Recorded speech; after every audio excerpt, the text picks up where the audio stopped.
Hey guys, it's Reza and welcome back to Medici. And guess what? Today I'm going to be teaching you how to make a crunchy slime. So, let's get started. Oh, by the way, you're going to use slime and a beads.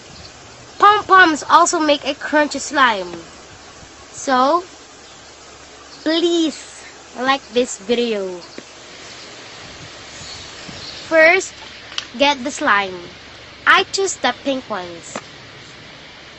It is very pretty and it's also glow in the dark. Then get your beads. Make sure that slime is lesser than the beads. So fluffy. I love to play it. Oh, nice. Then mix it up. You can also add glitters if you want it. Mix it up with your hands. Please subscribe in this channel and give it a comment and a like. Please give this video a big thumbs up.